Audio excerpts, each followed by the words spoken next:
He left me stranded at the moment I needed him most. I was pregnant, scared, and alone. Only recently did I uncover the harsh truth. I'm still struggling to put it into words, but I'll try. It sounds unreal, like something out of a bad story. If it weren't my life, I wouldn't believe it either. I met Lucas when I was just 15. He was 18, my older neighbor. We lived in a quiet suburb, with a hidden meadow and a river nearby. The meadow and river were my secret refuge whenever life got too heavy. I thought I was the only one who knew it, until I saw Lucas there one day. He was sitting quietly by the water, and that moment changed everything. Our conversation sparked a closeness. Nothing romantic. I was too young. He was known for fleeting flings. Soon I met his family. His mother was warm and sweet, his father crude and sexist, but Lucas told me to ignore him. Then there was Brandon, his brother, openly racist, homophobic, and misogynistic. Yet Brandon was fiercely protective of Lucas. That made me feel both sad and angry. If Brandon could love his brother that much, why couldn't he be a better person? Anyway, my bond with Lucas only deepened over time, and let me be clear. If Brandon mirrored their awful father, then Lucas was everything his mother was, kind and caring. Lucas was sweet and caring, sharing my worldview. He was neither racist nor homophobic, which often put him at odds with Brandon. Fast forward, we became a couple when I was 18 and he was 21. Things were amazing, and our relationship felt solid. He wasn't my first boyfriend. I had moved past my anti-dating phase and had dated others during our friendship. Honestly, I had no complaints about Lucas as a boyfriend. The real problem was Brandon. Brandon didn't mind me when I was just Lucas's friend. But the moment I became his girlfriend, he started treating both of us terribly.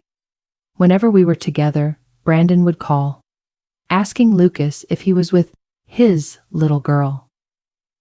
Lucas would snap back, telling Brandon to buzz off, hang up, and then spend the night with me. Lucas would apologize, and I'd tell him it wasn't his fault. Because it truly wasn't. He had stood up for me more times than I could count. I never let Brandon's jabs get to me.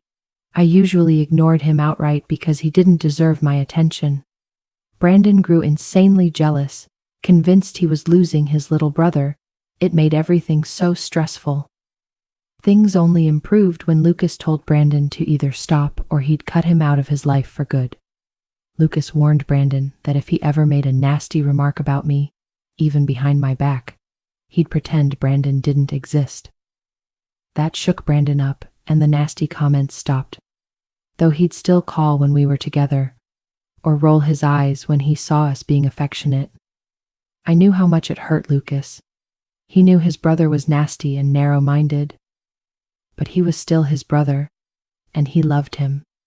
I was lucky to have loving parents, but I understood Lucas. There were times he broke down, crying over his brother's troubles again. It made me feel both angry and heartbroken. Sadly, back then I didn't understand abuse and manipulation the way I do now. I knew Brandon genuinely loved Lucas, and that Lucas loved him too. But Brandon was clearly terrified of losing his little brother to someone else, me. So he resorted to manipulation, saying things like, "You know, when she's gone, you'll only have me left in this whole world." Charming, right? Years went by, and my love for Lucas remained strong, and his for me was just as fierce. I was 22, and Lucas was 25. I was thinking about studying abroad in Italy.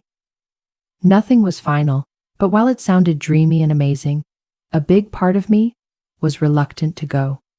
It was mainly because my parents were so proud of me and this opportunity. I didn't want to disappoint them. At that point, I was still living at home, while Lucas rented an apartment with a roommate. His brother would visit from time to time. I could tell Brandon still hated me, but since Lucas and I had been together for so long, I think he begrudgingly accepted me in his little brother's life. Brandon hadn't changed much with age. Still unpleasant, but somewhat more restrained. One night when I told Lucas the news, he looked visibly shaken. I told him I wasn't sure what I wanted yet, and though we tried to continue our date, the mood soured and we fought. He said he understood my side but reminded me I wouldn't just be hours away. I'd be in Italy. I told him many couples make long-distance work, just so he knew. Honestly, I was just bluffing, trying to convince him it wouldn't be so bad. But it didn't work. Once we calmed down, we agreed to revisit the topic once I figured out what I really wanted. What started as a way to make my parents proud gradually became something I genuinely liked. Really liked. I'd be studying literature and journalism in Italy. I imagined writing a novel about my inner turmoil, the back and forth, yet always choosing Lucas in the end. But there was this nagging fear. What if I was throwing away a once-in-a-lifetime chance? The thought of staying, then resenting Lucas years later, blaming him, terrified me far more than leaving temporarily and returning. I had made my decision. When I invited him over, I didn't even have to say a word. My tears said it all. We had a massive fight, and he begged me not to leave. He told me he supported my education goals, but insisted I didn't have to go so far away. He cried, shouted, begged, and I matched him every step of the way. With just 2 months until I left, I pleaded with him to stop fighting. I told him we could do long distance. I wasn't leaving forever. I'd come back. But he was angry and just wasn't listening. He wanted to leave, but I begged him to stay. I didn't want him driving while furious. I'm paranoid about things like this. Fighting with someone I love and never seeing them again is one of my greatest fears. He knew this fear of mine, and he stayed. He retreated to the living room while I stayed in the bedroom. Near midnight, I went to find him. I didn't want to fight anymore. He was on the couch watching TV, still angry. I asked him to come to bed and took his hand. He stared at me for a moment before letting me pull him up. We spent the night together. The next morning, he told me he couldn't do this. Couldn't be with me knowing I'd leave. He said it was best if we ended things now. I started crying right away, but didn't ask him to reconsider. I wanted to. But if after that night, he still thought we should part, I couldn't change his mind. He kissed me, said he loved me, and wished me luck. I was a complete mess. I'll skip the part where I spent weeks agonizing over my decision, wondering if it was right. It was pure torture. I wanted to call him constantly and beg him to come back, but I held back. I even gave my phone to my mom to hide it from me. I only broke down once and called him. I wanted to text him but feared seeing no reply. That would be devastating, killing any hope for a second chance. But he never answered. Life went on, and I was miserable. But I clung to the idea of Italy more than ever. This is probably the part that surprises most people. 2 months after we broke up, I found out I was pregnant. I'm not sure how relevant the details are, but we made a mistake. We didn't use protection twice. I wasn't on the pill back then. Anyway, I panicked. The trip was only 2 weeks away, but I didn't care anymore. I just wanted to reach Lucas, apologize, tell him about the pregnancy, that we could be a family. But no matter how many times I called, he wouldn't pick up. I texted him, but he never even saw my messages. I went to his apartment, only to find out from his roommate that Lucas had gone on a road trip with Brandon. I freaked out, scared his roommate, and demanded to know where the trip was. But the roommate didn't know. They weren't close. Lucas only said he'd be on a trip with Brandon, nothing more. I sent even more texts, but he never saw them. I tried to track him down, but to no avail. Finally, I decided to email him. I figured he wasn't seeing my texts because he was on the road, but he'd have to stop somewhere eventually and see my email, so he'd see the email, find out, and come back. I wrote the whole thing, telling him everything. I begged him to call me as soon as he read it because I needed to talk about our baby. I needed him. This all happened within a week. And the next week was my trip to Italy. I kept hoping he'd call back, but he never did. I was devastated. Couldn't believe the man I loved for so long, the man I thought was good, could ignore me like that. I kept calling.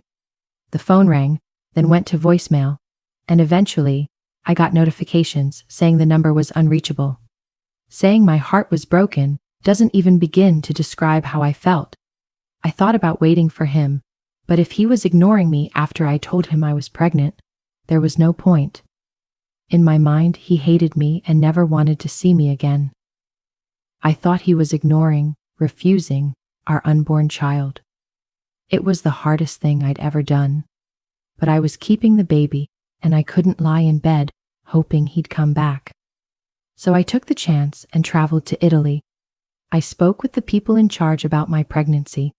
They said everything was fine.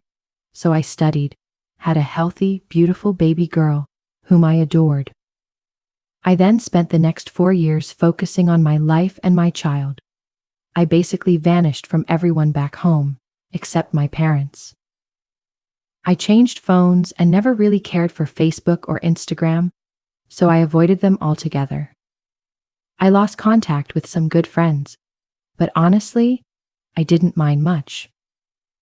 Everything and everyone reminded me of my old life, and my old life reminded me of Lucas. Anyway, I returned to my hometown for the first time in over 4 years, about 8 months ago. My parents offered for me to stay with them again, but I rented a cozy little house near the school where I teach. It's just me and my baby girl, and things are fine. Well, we're fine. I knew I'd run into him. This damn town is so small you can find anyone. Maybe he'd moved, but I knew the chances were slim. He loved this place. It was home to him. So I ran into him while stuck in traffic. I didn't have my daughter with me. I was coming back from work. I saw him on the sidewalk, and he saw me. Remember, we hadn't contacted each other in 4 years. We stared until the light turned green. He called my name, but I didn't stop. I couldn't forgive him. Over several emotionally draining weeks, he found me and kept trying until I finally snapped at him. My parents were, of course, against it, but I wanted some closure. I just needed to know how he could be so cruel to me. My daughter stayed with my parents. She was thrilled since they doted on her endlessly. I went to meet Lucas. And this is where things got seriously crazy. He tried small talk, but I cut right to the texts and email. I asked how he could do that to me. No remorse for ignoring me during my pregnancy. How he could toss everything away just because I wanted to study abroad. He freaked out, but not in a hurtful way. His eyes were wide, shaking as he insisted he'd never read any email and didn't know about the pregnancy. He kept asking if I was telling the truth, if I kept the baby. I refused to believe him and demanded to know how he could have missed my emails and texts. He told me he stopped checking messages as soon as we broke up that morning. He told his brother everything. I can only guess what his brother said about me. Anyway, his brother planned the road trip and forbade him from bringing his phone. It was a brothers-only trip. Brandon was supposed to help Lucas get over me. When they returned, Brandon deleted all my texts from Lucas's phone. This made sense because my texts never mentioned the pregnancy. Only the email did. So he might have thought I was just being crazy, trying to apologize or get back together. When I asked about the email, he said he checked his computer when he got back and found no emails from me. I didn't believe him, but he kept begging me to trust him. He kept insisting I knew him, that he hadn't changed. He said my leaving was the worst thing that ever happened to him, that he would never abandon me or our baby. He wanted to meet her. He kept apologizing over and over again. I still left, but something felt off. My heart was heavy. He sounded sincere. If he was ashamed, why didn't he just admit it? Why come up with some elaborate lie about not having his phone? He could have easily told me he freaked out. But when I told him about the email and pregnancy, He looked shocked, genuinely surprised, the way he kept asking if I was telling the truth. Part of me believed him, or wanted to, but another part wanted to tell him to go away, because if he was honest, it meant I'd spent 4 years believing the father of my child abandoned us, when he hadn't. I told my parents, and even they seemed surprised, but warned me to be careful. They said it was probably a lie, that he just wanted to save face. I let it go and spent the night with my daughter. A few days later, he asked me to meet him again. He said it was urgent, and if after that I never wanted to see him again, so be it. But that I needed to hear him out. Call me weak, but I agreed. When I arrived, he was furious, shaking with anger. The last time I saw him like that was at our breakup. He was never violent, but seeing him like that felt strange. I asked what was so urgent. He said it was about his brother. That's it. I asked him to explain. And here's why you need to know this whole backstory. To begin with, it's important to grasp why his bond with his brother is such a huge part of this story. Brandon had access to every password Lucas ever used. Nothing was hidden from Brandon. He was in the know about everything. Brandon had broken into Lucas's email account and wiped out the message I had sent. I was completely stunned, unable to process what I had just heard. After a long silence beside him, I finally gathered the courage to ask how he could be so certain. How was I supposed to trust him after all this? Lucas explained that he'd gone back home and confronted his brother directly. Finding out about our daughter and the messages left him desperate and frantic. Brandon attempted to discredit me, suggesting the baby wasn't even Lucas's. He twisted the story to make it seem like I was playing mind games to guilt Lucas. Their argument ended abruptly when Lucas slammed the phone down. I don't know if guilt got to him, but Brandon called back within an hour. Brandon confessed he deleted the email out of fear Lucas would choose me over him. He insists he never saw the email and was unaware of the pregnancy, but I refuse to believe that. It sounds like a convenient excuse. Lucas recounted everything while breaking down, tears streaming as he begged for my trust. I sat there, frozen and speechless, utterly shocked by his confession. If it's true, then all the pain was caused by Brandon's interference. Lucas pleaded for my forgiveness, assuring me he severed all ties with his brother. He confessed it took every ounce of self-control not to confront his brother violently. He vowed he would never leave me behind. He understood my anger, but desperately asked to see our daughter, even if only once. His voice cracked as he pleaded for my belief. I told him I needed space to process everything. 4 days have passed since that conversation. My parents were stunned when I told them. I haven't stopped crying since. My mind feels completely overwhelmed. For God's sake, I'm desperate for advice. Call me naive, but a large part of me wants to believe him. Brandon's a terrible person, absolutely capable of this. He lived in fear of losing Lucas, the only person who ever loved him despite his flaws. Another side of me thinks I'm fooling myself. Lucas has given me space and reached out once, saying he'd support whatever choice I make. I'm completely lost on what to do next. My priority is what's best for my daughter. If it's true, I want my child to have her father around, if he's truly ready to be a dad. He left me at my weakest moment when I needed him more than ever. I was pregnant, and just now, I've uncovered the harsh reality. My dad wanted to storm Lucas's parents' house and drag his father out for answers. I told him not to, which made him angry with me. My mom insisted I hold Lucas accountable. If he didn't want to be a parent, he still owed child support. Especially since he had no problem fathering our child. But I was devastated. I avoided the topic at first because honestly, I thought I didn't need to. I had enough money. I could provide a decent life for my baby and myself in Italy. I even worked part-time at a bookstore while I was there. I didn't want to call Lucas's parents demanding to know where he was. I didn't want to confront his mom, someone I respected, and tell her son got me pregnant and ignored all my attempts to reach him. I didn't want Lucas's money. It would have hurt too much to see the man I loved, father of my child, forced into parenthood by paying support. I didn't want any of it, because that would mean admitting Lucas was truly ignoring me and our child. I wasn't thinking clearly. I was broken inside. I know I should have been stronger and handled it better. Fear consumed me, and rage overwhelmed every inch of my being.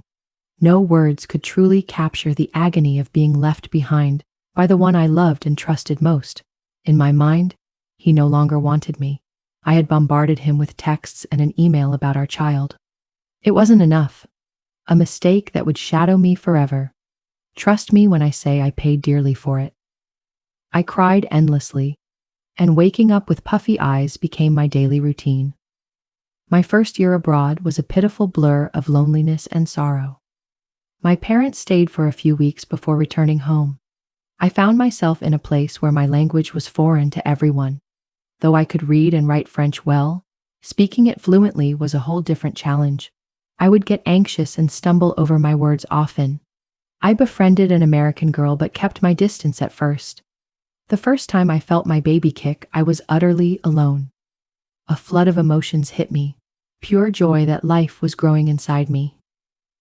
When reality hit, that Lucas wasn't there, tears streamed down my face. I cried, whispered apologies to my belly, promising to be the best mom ever.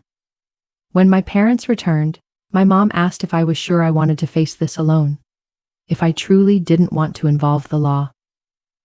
I told her yes, it was foolish, but it was me at 22, broken-hearted and drowning in pregnancy hormones. I wanted to erase Lucas from my life entirely. I desperately wanted to erase that breakup, knowing I couldn't care for the tiny life inside me otherwise. I longed to grow up fast.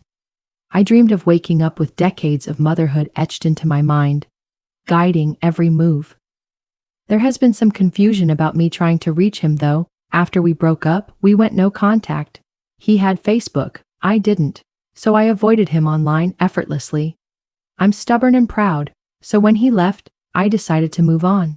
He didn't want me, and I'd continue with my life. But I broke down once and called him before I even knew I was pregnant. He didn't answer, and I didn't try again until I discovered I was pregnant. The moment I found out, I bombarded him with calls and messages. I avoided telling him over text. I wanted to tell him in person. When I showed up at his place, his roommate told me Lucas was on a road trip with Brandon. Lucas and I hadn't spoken in a while, and I had no clue where he'd disappeared to. I asked the roommate, but he was clueless. Lucas and that roommate weren't close, barely spoke, just shared the apartment. By then, I felt hopeless. I had no intention of confronting his parents. All I could think about was telling Lucas, Lucas, Lucas, Lucas. I clung to the hope that poor reception was why he ignored my calls and texts. I entertained every crazy theory I could think of, anything but the truth that he was ignoring me. As my departure loomed, I was ready to cancel if there was any chance we could still be a family. Postponing wasn't an option. This wasn't a vacation, it was my future. I wasn't heading to Italy for leisure. I was going to study. Classes were starting soon, and this was my chance. Take it or lose it. With Lucas unreachable, the trip became my fallback plan. I couldn't track him down.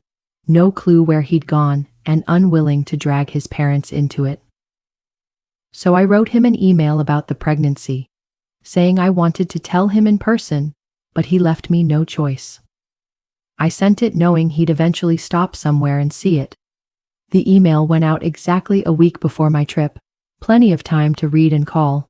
But he never called. I waited obsessively. My mom argued with me over how miserable I was. I'd hear her crying to my dad in the next room. This town's small, and people were definitely talking about me. They didn't know I was pregnant, only that I had left. My parents called with updates, telling me people were asking about me. My mom would politely say I was traveling and leave it at that. Since returning, only a handful of people have brought up my trip. Most conversations revolve around my daughter, people curious about when she was born.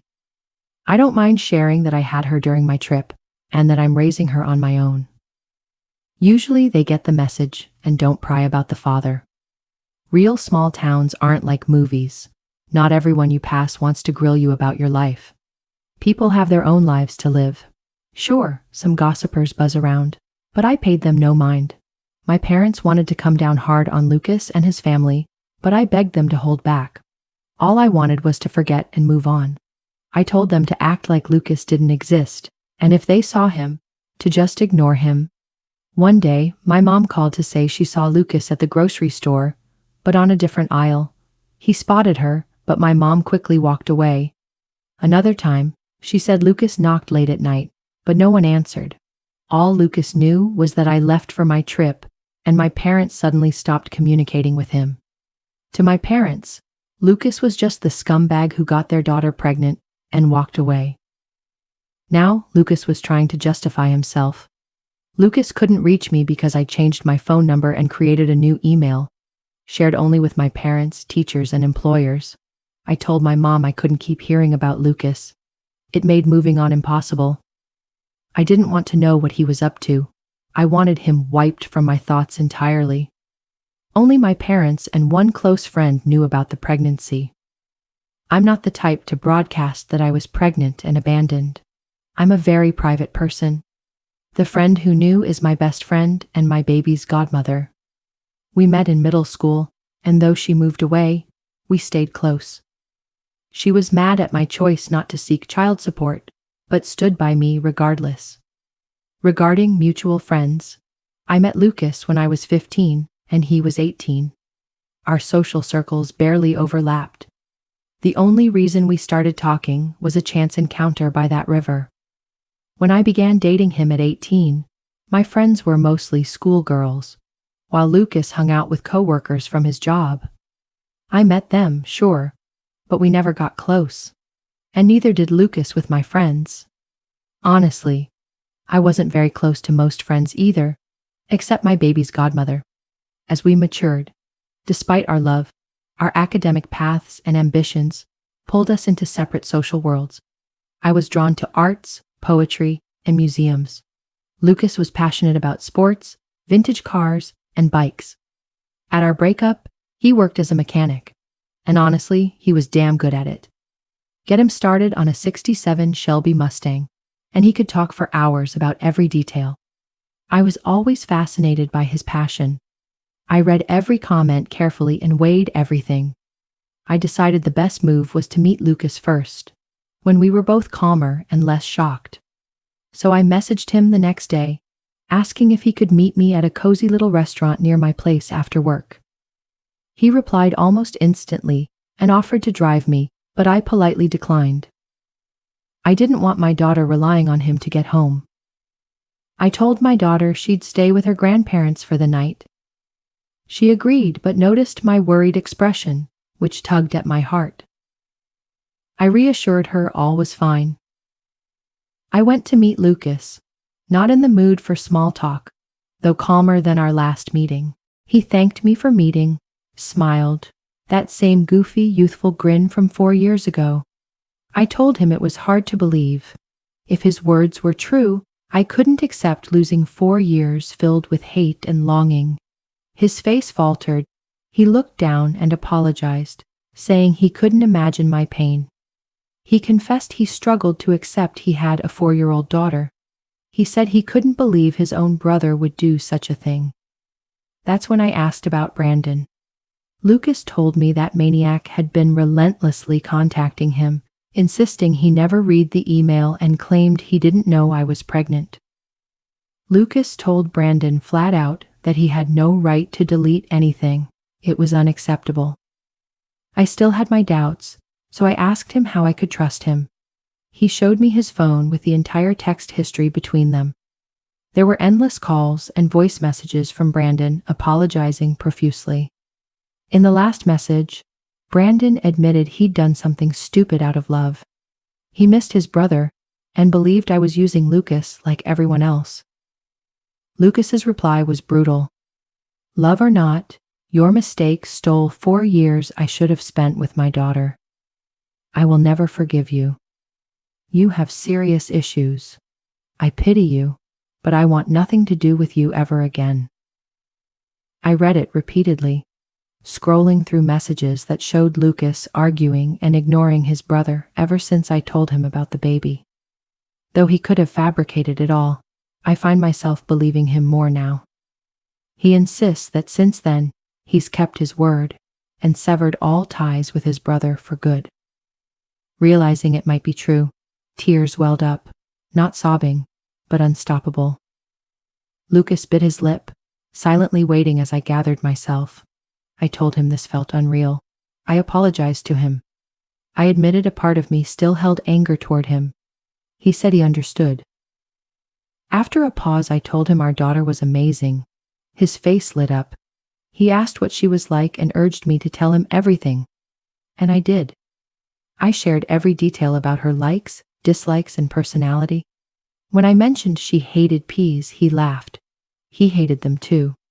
He asked if he could meet her, and I hesitated briefly. I told him there was still much to discuss. I asked if his parents were aware. He said they knew. He'd fought with Brandon but wasn't sure why. He believed that was a matter for us to handle together. We talked for hours, including about our past relationship. We both had. He had been in a serious relationship for 2 years before they broke up. I kept things casual, small flings only, because my focus was on school and caring for my baby. There was no time or energy for serious dating or love. After dinner, I told him he could finally meet our daughter. His reaction was so genuine it melted my heart. I struggled to find the words. He cried. I cried. I'm sure we caught some attention, and he kept thanking me repeatedly. I promised we'd take it slow, easing into things without overwhelming her. He agreed. I thought I was handling things well, focusing on our daughter and gently filling in past blanks.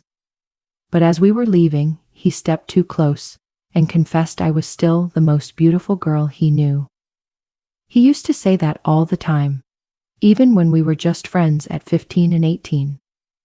I smiled, unsure what else to say, and told him we'd meet at my place the next day. The next day, I introduced our daughter to him, but just as a friend. My little girl was still very much a baby, smart, funny, chatty, but also independent and playful. She was sweet to Lucas, who struggled to hold back tears, not sadness, but overwhelming emotion. And so did I. Over dinner, I encouraged her to share her favorite hobbies and shows with Lucas. She talked for hours, while Lucas nodded, smiled, and joined in eagerly. She confessed her love for horses, and Lucas exclaimed the same. I laughed, knowing he secretly feared them. My grandfather's farm was a holiday spot, but Lucas always avoided horses, fearing he'd break every bone if he fell. Shortly after, my daughter asked if she could go play with her toys. I glanced at Lucas and saw the sadness in his eyes. I urged her to stay longer, but Lucas said it was okay. So I let her go to her room to play. Watching them interact was incredibly bittersweet. Afterward, Lucas and I talked and cried. It seemed that's all we did these days. He told me she was beautiful, a perfect blend of us, with his blonde hair shining bright. He apologized once more for everything that had happened. We discussed finding a therapist, someone to help the three of us navigate this new chapter. We agreed not to tell our daughter yet that the kind man she just met is her dad. Lucas plans to visit daily, building a bond before we share the truth. We also have to tell his parents, but we're unsure whether to do it now or wait until after telling our daughter. Any advice on this would mean a lot to us. Right now, Lucas is downstairs with our little girl, and she's got him hooked on Adventure Time. As for Lucas and me, our full attention is on our daughter for now. I realize I may never know the whole truth.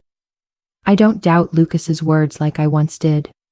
Despite a past full of pain and lonely days, I choose to move forward with an open heart.